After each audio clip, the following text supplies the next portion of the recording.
Hello everyone, this is Anson from AnsonAlex.com and welcome to my 2019 video tutorial on using Google Calendar. In this video, I'm going to show you everything that you need to know to get up and running using Google Calendar and all of its primary features.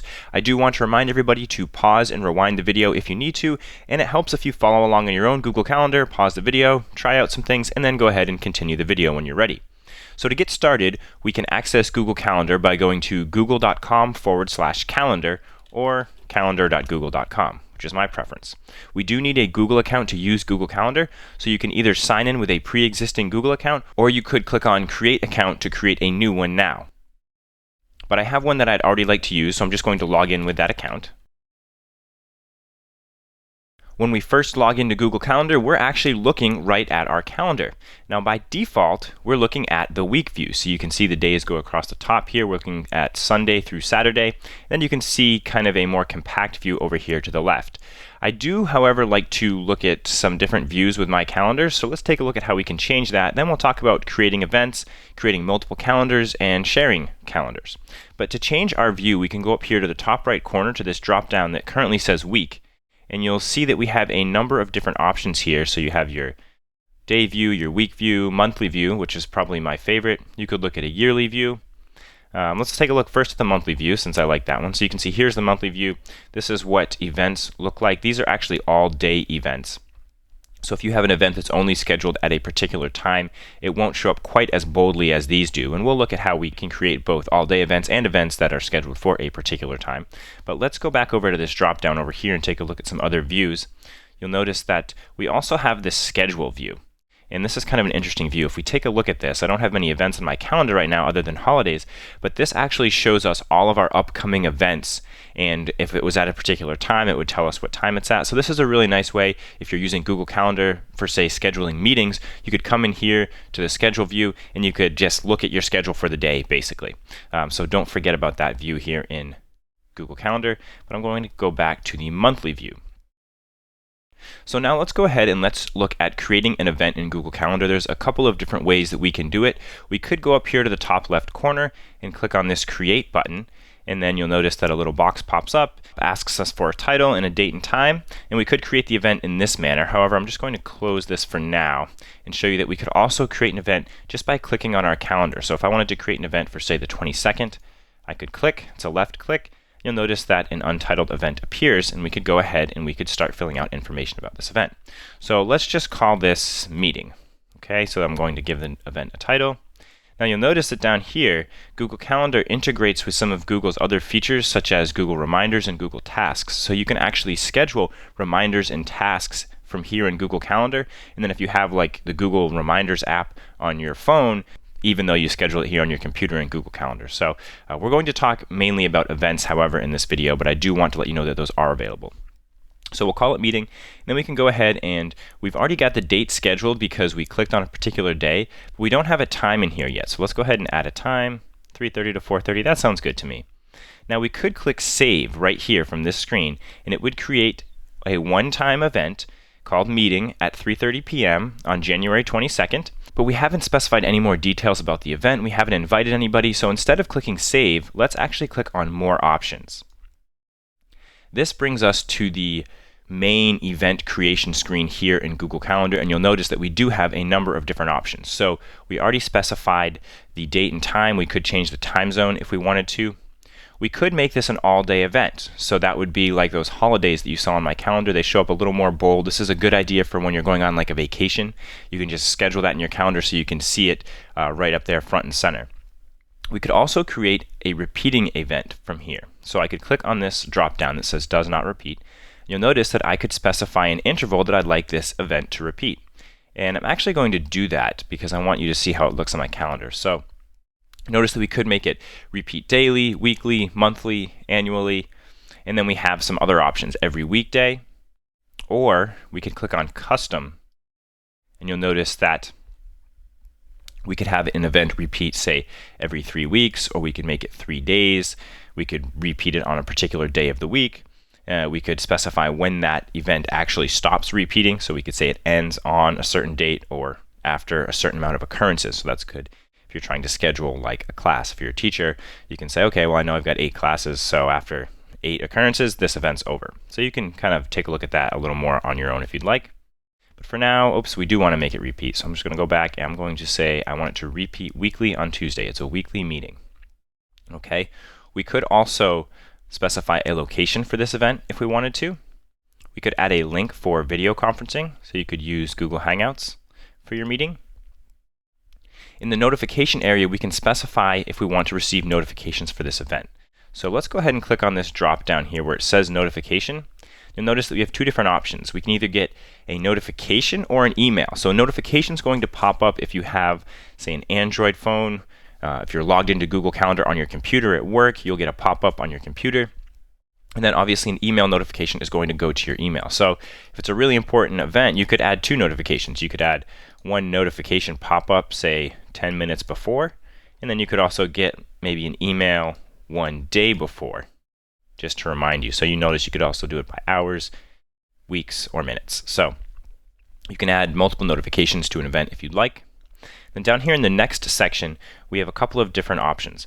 Well, it's not an option yet, but this is where we would be able to put this event on a different calendar if we had created a second calendar, which we haven't yet, but we're going to. So it's telling me right now that this event is going on the ansonalex2019@gmail.com calendar.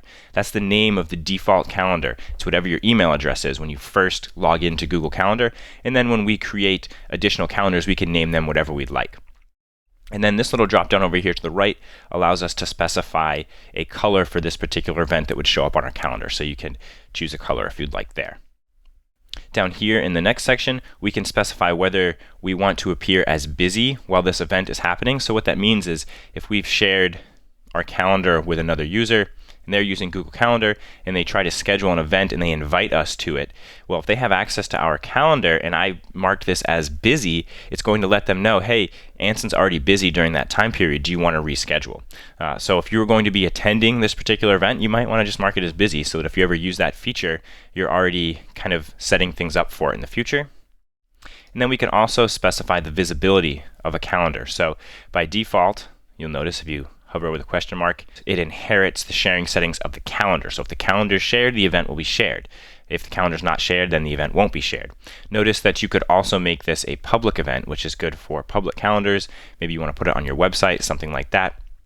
This is how you could create public events. You can have mixed events in your calendar. So you could have your calendar be private. You could have all your private events, but then you're doing like a charity event or something and you want to spread the word. You could make that event public if you've got, say, your own personal website so that people could see that you're going to be at a charity event. And then down here at the bottom, we could add a description, and you'll notice that you have all your different formatting tools up here at the top. You can add an attachment if you'd like, your bold, italics, underline, some bulleted lists, a link, that sort of thing. Over here on the right side of the event is where we can actually invite guests. So if we have a guest that we know uses Google Calendar, we can just enter their email address. Even if they don't use Google Calendar, you can still invite them with their email address. So let's go ahead and we'll invite another one of my emails, webmaster@ansonalex.com. And you'll notice that now that I've added another person, I'm listed here in the account that I'm currently using as the organizer, and then the guest that I've invited is also listed. This is where if I had invited them and they had already had an event scheduled using Google Calendar, it would have told me that that person's busy. But of course, we don't have access to their Google Calendar right now. Down here at the bottom, you can specify the permissions that guests have when interacting with an event. So if you want your guests to be able to modify an event, you could click this checkbox. I probably don't recommend that. Do you want your guests to be able to invite other users? And should they be able to see the guest list? So some different options there for you. And then once you've specified all the details about your event, you can go up here to the top and click on the blue Save button. When you click on the Save button, it asks if you want to send email invitations to your guests. That's obviously up to you. For now, I'll just hit Don't Send. So now you'll notice here on my calendar, we're looking at the monthly view, and we have a meeting scheduled at 3:30 on the 22nd, then the 29th. If we want to go to the next month, we can go up here to the left. We can use these arrows. So we could look at February, and you'll notice that this event just keeps on repeating. And I didn't specify an end date, so it will go on forever. All right, that's great. So now let's take a look at how we can use multiple calendars here in Google Calendar. So I want to bring your attention over here to the bottom left of our screen. You'll notice that we have this section called My Calendars, and then we have another section called Other Calendars. The My Calendars section are all calendars that are specific to you. they're automatically created. These 4 are automatically created when you create a Google account. So you have this Anson Alexander calendar, which is my primary calendar, the one that we just created an event for, ansonalex2019@gmail.com. And then there's 3 other calendars that Google creates: birthdays, reminders, and tasks. Reminders are linked to your Google Reminders, tasks are linked to your Google Tasks, and birthdays are linked to your contacts if you have a birthday in there for them. So you would see their birthday on your calendar here. And then down below in other calendars, that's where we see calendars that have been shared with us. So we're not the owner of this calendar, but we have access to see the events on it. So we have access to the holidays calendar in the United States, and you can see that these events are appearing on my calendar in green. And take note that these events are appearing in green, and the color of the calendar over here to the left is also green. So in a few minutes, I'm going to show you how you can change the color of your calendars, and that will change the color of events associated with that particular calendar. So that's a nice way to, if you have multiple calendars here in Google Calendar, you can still see the difference which events belong to which calendar because they're going to appear in different colors. So before we create a custom calendar, let's just take a look at how these calendars work a little bit. You'll notice that we have these holidays on my calendar currently, and then we also have this meeting. So technically, these are on 2 different calendars. The holidays are on this Holidays in the United States calendar, and my meeting is on the Anson Alexander calendar. But I see them both because I'm overlaying them on top of each other. Any calendars over here on the left that have a check mark to the left are currently being displayed in your Google Calendar. So if I wanted to hide the holidays calendar, I could just click on the checkbox, and you'll notice that now all the holiday events have disappeared. If I uncheck my personal calendar, you'll notice that my meeting disappears. I can just bring back the holidays if I want. I could bring back my meetings as well. So this is a really great feature of Google Calendar. They're one of the first calendar systems that started doing this, and now I think pretty much all calendar systems do this. So it's a great way for you to separate, say, your work schedule with your off schedule. You can have 2 different calendars. You can see them all at once if you need to avoid conflicts between the 2, so you can schedule things easy. But then if you're at work and you're looking at what your meetings are, you don't have to be displaying your personal calendar. You can just have your work calendar displayed. So now let's take a look at how we can create a custom calendar here in Google Calendar. What we're going to do is we're going to go over to the left side of the screen, and instead of clicking on Add Calendar, this is where we could actually search by email address for other calendars that already exist. But to create a new one, we're going to click on these 3 little dots over here to the right. You'll notice that we could import calendars from here. So that's important if you want to import a calendar from like Outlook or Yahoo or something like that. This is where you would do that. But we want to create a new calendar. So let's click on New Calendar. Another window appears, and now we can specify all of the details about this calendar. So we'll just pretend that my other calendar is my personal calendar, and then we'll call this one Work Calendar. We could add a description if we wanted to. This is good if we know that we're going to be sharing this calendar with other people. We could add the description so that they'd know what calendar it is they've been shared. We can specify the time zone for this calendar, and then we can just click on Create Calendar. Down here at the bottom, it says that work has successfully been created. So let's go ahead and hit this arrow at the top left to exit our settings. If we look over here on the left, we now have another calendar, and it's called Work, and it has a different color. It's purple. So let's just create another event on the 22nd. When we do this, we'll call this one Work Meeting. And we want it to be an event, and the time, let's just specify a time. We'll say this is before our other one. It's at 2:30. Notice that this area now, we now have the option to select from a drop-down, so we could put it on our work calendar. So there you go. We could go into more options and specify the details, but we don't really need to for this one, so let's just click Save. And you'll notice now we have a second meeting on our calendar, and it's purple next to it because it's on the work calendar, which is also purple. So if I click on Work, we hide that event. Click on My Calendar, we hide our other events, so we could just show our work meeting. So this is how you can use multiple calendars here in Google Calendar. It's really, really useful. So that's great. We know how to create events. We know how to create multiple calendars. You can create as many as you want over there on the left side of your screen. Let's take a look at how we can share our calendars. So we created this work calendar, and let's say that we want to share it with somebody so that they know when our meetings are. Maybe we have a secretary or somebody working with us that needs to know when we're busy. So what we can do is we can click on the 3 dots to the right of the work calendar. You'll notice that we have some other options in here as well. In a second, we're going to click on Settings and Sharing, but this is where we could also change the color of the calendar. So if I wanted this calendar to be like red or radish colored, I suppose, there you go. I changed the calendar color. Notice that the meeting color changes as well. This is why I don't specify colors for my events individually in Google Calendar. When we created an event, we had the option to give that event a color, but then it starts to take away from the fact that your calendar colors are in sync with the events. So I don't really like to use that feature. I just like to keep the colors as they are and just change the colors of the calendars, not the events. Okay, so now let's go back and we're going to click on the three dots again. And this time we're going to click on Settings and Sharing to share this calendar. Okay, so we're brought to another screen, and this is where we can modify all of our calendar settings. So we've got the name, description, time zone. We already did that. This is where we could export a calendar if we wanted to bring it into another calendar system like iCal, something like that. To share this calendar with another person, we need to scroll down here. We can kind of skip over this auto accept invitations area for now. I wouldn't worry about that. You'll notice that this checkbox is not checked, so it's not available to the public right now. If we wanted it to be, we could just click that checkbox and then click on Get Shareable Link, and we could email the link to everybody so that they could access our calendar and view the events. But this is what we want. We want to share this calendar with specific people. So I'm just going to click on the Add People button, and I could add my other email address. It's already in there. And then we can specify what permissions that these people or this person will have for this calendar. Can they only see whether I'm free or busy, but not actually see the meetings that I'm going to be in? Can they see all the event details but not make changes to them? Can they see events and make changes?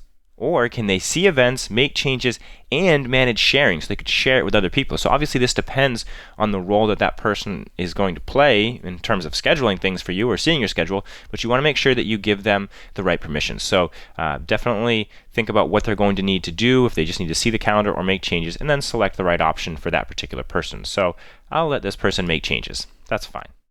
And then I'll just click on Send.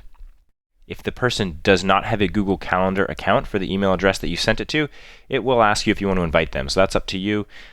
They should get an email anyways saying that they've been shared a calendar. And if they click on the link in there, then they'll be walked through the process of creating a Google account. But generally speaking, you are sharing this with people who already have Google accounts. So this shouldn't be an issue. This shouldn't even come up. So you'll notice now that Anson Alexander, my other email address, has been shared this calendar. So we could go back out of our settings, and on their Google Calendar, down here in Other Calendars, they're going to see a calendar called Work because I just shared it with them. And they would be able to hide and display events from that calendar just like I do with my own calendars here. If somebody shares a calendar with us, it's going to appear in the Other Calendars section. You could, of course, delete it just by mousing over it and then clicking on the X next to the calendar will unsubscribe you from it. The last thing I want to mention is where we can access our Google Calendar settings. So if we go up here to the top right corner of Google Calendar, you can click on this gear icon, and this is where we can access our settings. Notice that we also have an option to change the density in color. So let's click on that real quick. You'll notice that we have some different color sets here we could use. Just changes it very slightly. But then we can also change the information density so we could make it a little more compact, and it will adjust. By default, it will adjust well with your screen. So you don't usually have to worry about these too much, but they are available to you. Let's go back up to the drop down, and this time click on Settings. So in here, we've actually been brought to this screen a couple times as we've gone through Google Calendar, but I do want to show you how to get here directly, and this is how you do it. So this is where we could change a lot of information about our account and our calendar. So we could specify our time zone here, which is important when we're scheduling events. This is where you can import and export calendars. So if you need to bring in a calendar from another account, you could do it here from your settings. Then you could go down and you could drill into the individual settings for each calendar, which we just kind of looked at. This is where we can manage the permissions. We can share it with people. We could set default notifications for all events on that calendar. If you scroll down, you'll notice that we have a lot of different options in here that we could customize. If we wanted to share this calendar or embed it in a website, this is where we could get the embed code. So that's really helpful as well. And that's pretty much it. This should be everything that you need to know to get up and running with Google Calendar, creating events, sharing those events, inviting guests, using multiple calendars, hiding and displaying calendars, sharing your calendars, and then modifying all of your settings to make sure that you're in the right time zone, everything like that. So I hope you found this video helpful. If you did, I would really appreciate a thumbs up here on YouTube. And if you want to see more technology tips and tutorials, don't forget to subscribe to my YouTube channel. That's all I have for you for today. This is Anson from AnsonAlex.com.